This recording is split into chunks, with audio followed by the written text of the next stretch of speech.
Sediakan pula antara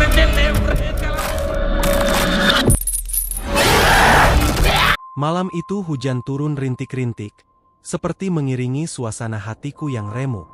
Sudah 3 bulan aku tinggal sendiri di kontrakan kecil ini, setelah putus dari Ratih yang memilih lelaki kaya dan meninggalkanku tanpa sepatah kata. Dunia terasa kejam. Hidup hanya rutinitas antara kerja, mabuk, dan tidur. Tepat pukul 2 dini hari, saat kepalaku berdenyut karena sisa alkohol, terdengar ketukan di pintu. Aku mengira itu suara ilusi, efek dari mabuk yang belum hilang. Tapi suara itu kembali, pelan namun jelas, tok, tok, tok. Aku berjalan ke pintu, membuka tanpa berpikir. Di depanku berdiri seorang perempuan. Tubuhnya tinggi, ramping. Rambutnya panjang hingga menutupi sebagian wajah. Dia basah kuyup oleh hujan, namun tetap memancarkan aura aneh. Wajahnya cantik tapi pucat, seperti tak bernyawa. "Namaku Rara," katanya, suaranya lirih, dalam, menyentuh langsung ke tulang. "Boleh aku masuk?" Aku kedinginan. Tanpa banyak tanya, aku mempersilahkannya. Entah karena alkohol, atau karena kesepian yang sudah kelewat batas, aku tak merasa takut. Aku hanya ingin ditemani malam itu. Rara duduk di lantai dekat jendela. Ia tak berbicara banyak. Hanya sesekali tersenyum, matanya menatap kosong ke arah hujan yang menetes di luar. Keringat dingin mengalir dari tengkukku, padahal udara malam begitu dingin. Ia bangkit, melangkah mendekatiku. Tanpa kata, tangannya menyentuh pipiku, lembut seperti embun, tapi dingin seperti batu nisan.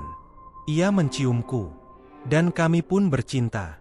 Pelan, sensual, tanpa gairah membara, namun justru terasa menyedot seluruh energiku.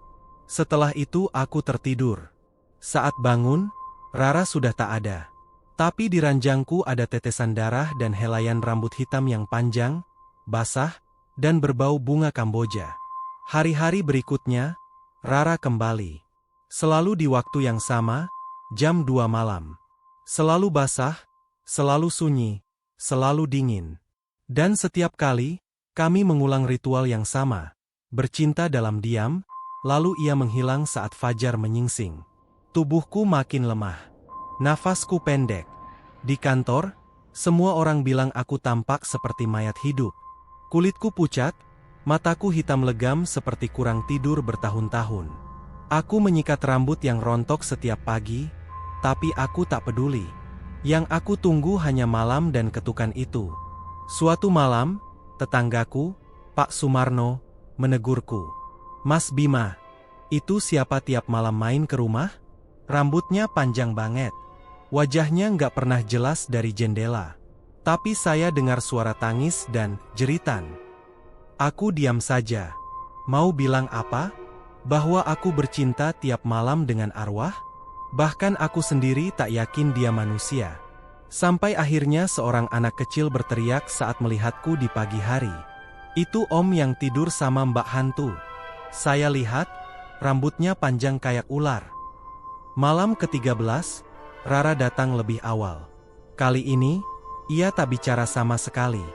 Ia langsung memelukku, menciummu, mendorongku ke tempat tidur. Tapi ada yang berbeda. Matanya merah, giginya runcing, dan tangannya dingin seperti es. Saat aku mencoba menghentikannya, tubuhku tak bisa bergerak.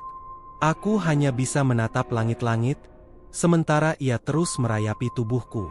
Dalam bisikan terakhir, sebelum kesadaranku menghilang, ia berkata, "Terima kasih, sekarang tubuhmu milikku." Aku terbangun dalam gelap, tapi semua terasa aneh. Dingin, hampa. Aku berjalan ke cermin, dan aku terkejut. Yang kulihat di dalam cermin, bukan aku.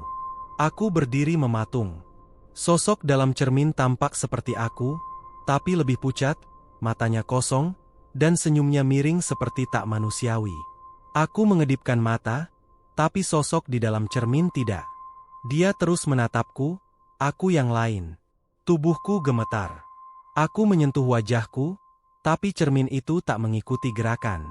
Aku bukan lagi pengendali tubuh ini. Di balik pantulan, aku melihat Rara berdiri di belakang sosok itu. Ia tersenyum sambil membelai rambut, aku. Dia memeluknya dari belakang, dan berbisik, "Akhirnya aku punya tubuh. Dan kau, sayang, akan tinggal di sini. Bersamaku. Selamanya." Aku menjerit.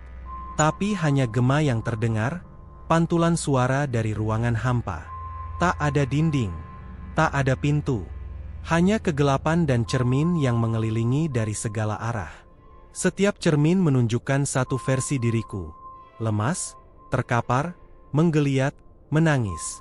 Sementara di dunia luar, tubuhku bergerak sendiri, dibawa oleh arwah yang mencintaiku hingga ke ujung maut. Rara keluar dari kontrakan sambil tersenyum. Ia berjalan menyusuri jalan kampung. Lelaki-lelaki memandang tubuhku. Mereka tak tahu, jiwa dalam tubuh ini bukan lagi aku. Seminggu berlalu. Aku masih terjebak. Waktu di sini tak terasa. Tak ada siang, tak ada malam. Hanya ketika ia tidur, aku bisa menyaksikan dunia lewat mimpi-mimpi Rara. Dan mimpi itu semakin mengerikan. Ia tidur dengan pria-pria asing. Setiap malam, pria baru. Selalu sama, tubuhku digunakan untuk menggoda, merayu, dan menghisap nyawa. Dan setiap pagi, mereka ditemukan di sekitar kampung. Ada yang membusuk di sumur, terbakar di sawah, bahkan ditemukan tergantung dengan lidah menjulur. Aku ingin keluar, tapi tak tahu caranya. Sampai suatu malam, seorang dukun tua datang ke kontrakan itu. Ia memperingatkan, "Kau bukan manusia. Keluar dari tubuh lelaki itu, atau aku bakar cerminnya." Rara tertawa. Tapi sang dukun tidak main-main. Ia menyiramkan minyak menyala ke cermin besar yang dulu tergantung di kamar. Seketika, cermin itu retak. Dan aku merasakan sesuatu. Retakan itu membelah tempat ini. Aku melihat cahaya, celah, harapan. Aku mencoba menembusnya. Berlari. Tapi tangan Rara menarikku. Kami bertarung, bukan dengan kekerasan, tapi dengan kehendak. Ia mencoba menahanku. Tapi aku mengingat namaku, ingat ibuku, ayahku, masa kecilku. Itu menguatkanku. Aku berteriak, dan tubuhku tersedot keluar. Mataku terbuka. Aku terbaring di lantai, nafas memburu. Rara berteriak, kini dalam wujud aslinya. Wajah penuh luka, rambut menjuntai, dan darah mengalir dari matanya. Dukun itu membaca doa terakhir. Cermin itu hancur jadi serpihan. Dan Rara menguap dalam kepulan asap yang wangi seperti Kamboja busuk. Aku menangis, menjerit. Tapi aku bebas. Atau aku kira begitu. Beberapa minggu setelah kejadian itu, hidupku kembali normal. Atau terlihat normal. Aku kembali kerja. Kontrakan itu kutinggalkan. Tapi mimpi-mimpi aneh datang setiap malam. Tentang perempuan di kamar mandi. Tentang rambut hitam di bantal. Tentang tubuhku yang bergerak tanpa kuasa. Aku bangun dengan luka cakaran di dada. Terkadang gigitan di leher. Dokter bilang itu stres. Tapi aku tahu, Rara belum pergi. Satu malam, aku merasa diikuti. Saat pulang kerja, ada suara langkah kaki memantul dari gang sempit. Bayangan panjang mengikuti dari belakang. Di kaca toko, aku melihat sosok perempuan berdiri di bahuku, tapi ketika menoleh, tak ada siapa-siapa. Aku kembali ke dukun tua. Ia menatapku lama, lalu berkata, "Jiwanya belum pergi. Kau sudah terikat. Ia telah menyatu. Kau adalah wadahnya." Aku memohon dibebaskan. Tapi dukun itu hanya berkata satu kalimat. "Jika kau ingin bebas, kau harus menggantikan tempatnya." Malam itu aku paham. Jika aku ingin bebas, harus ada tubuh lain untuk Rara menempati. Aku jadi penjebak. Seperti yang dia lakukan dulu padaku. Dan aku menyerah. Aku ajak satu lelaki mabuk ke rumah. Kutunggu sampai tidur. Lalu kupanggil dia. Kumandikan kamar mandi dengan bunga 7 rupa. Kutaruh cermin kecil dari kontrakan lama. Rara datang. Ia masuk.